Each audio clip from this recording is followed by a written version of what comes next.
like doing that whole ending scene from the first episode? From the first episode, it was oh my gosh, it was like one of the most epic moments in my entire career because we're on the water in Brooklyn, ships, rain, like craziness, and like and then I'm there with like Ben, who's such an unbelievably committed, like brilliant actor to work with. It was just.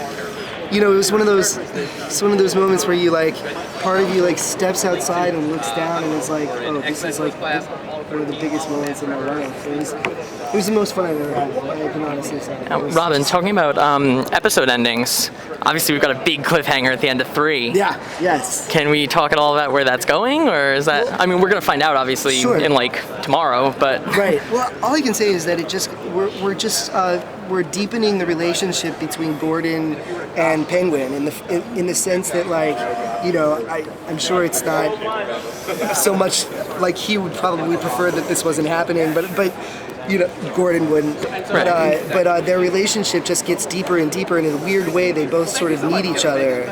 And in a way, like their stories are kind of parallel in the sense that they're both finding themselves, starting off in their lives, right, like, and he's on one side Gotham. of the fence, and Penguin's on the other side of the fence. Kind of like Batman or Joker. Very similar.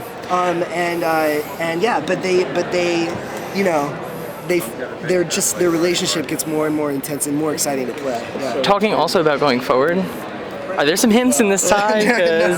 All I can say, I'm seeing fish bones here, and Well, this is also the logo for Mooney's Club, yeah.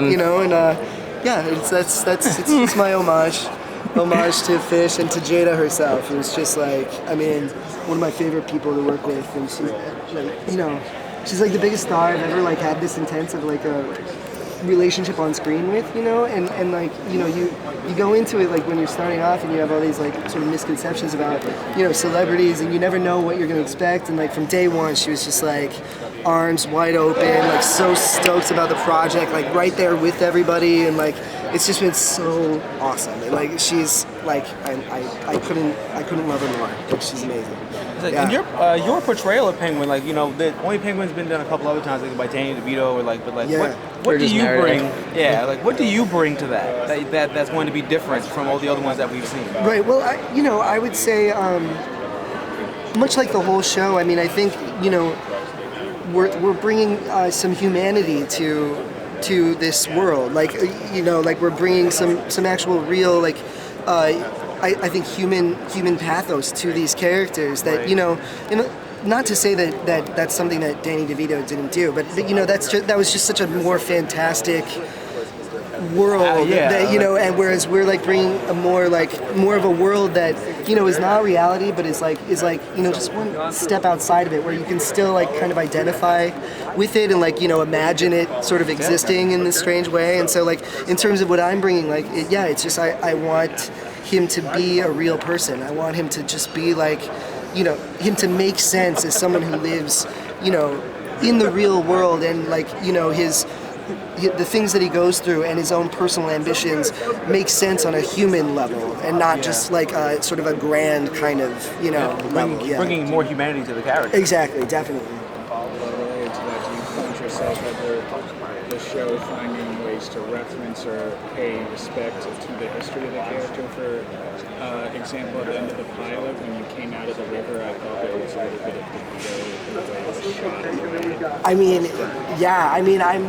like, and that's part of it too, is that like the Adam West series, with Burgess Meredith, and then the Tim Burton films, and then all the subsequent films. I mean, they're all such a part of popular culture that I think like to not have like certain like parallels or certain like I don't know if it's a direct like nod to it, but like the fact that there's similarities there, I think makes sense, and it's definitely like something that I enjoy, because I live for like Danny DeVito's performance in that movie. I think it's just spectacular, like so any kind of like similarity, I'm like, all right, that's fantastic. What is fantasy? Because we're seeing people want more scenes after the first couple of episodes. Yeah. So, I mean, you're in the middle of Comic-Con here. I mean, have you been able to, what type of response are you getting from fans? I mean, like everything has been like 99.9% amazingly positive, and like that's something that's so like validating because it's like something that you work on so hard and you want, and then it's like 75 years of Batman, it's American popular culture, it's the Penguin, like it's. There's pressure there, and then like to have like that positive response is amazing. But I will say, like when I did get cast, before anything ever came out, like the biggest like hate I was getting on Twitter was like, he's too skinny and he's too tall, and I'm like, no one has ever said that about my life. Like it's like if this is as bad as it gets, I'll totally take it. And I guess I'm golden. Yeah. Will we get to see? Thank you so much. Oh, it's my pleasure, man. Will we get to see any interaction between Penguin and Bruce and look at the family rivalry between the Cobblepotts and the Waynes? I mean, I have no idea what's coming down the pike, but like I would hope that, I mean, I know that like Cobblepot is very much aware of Bruce and of the Waynes, and he's using everything that he knows to further his own ambitions. So, it wouldn't be out of the question if they did, have some sort of interaction. Like, so hopefully, I don't know.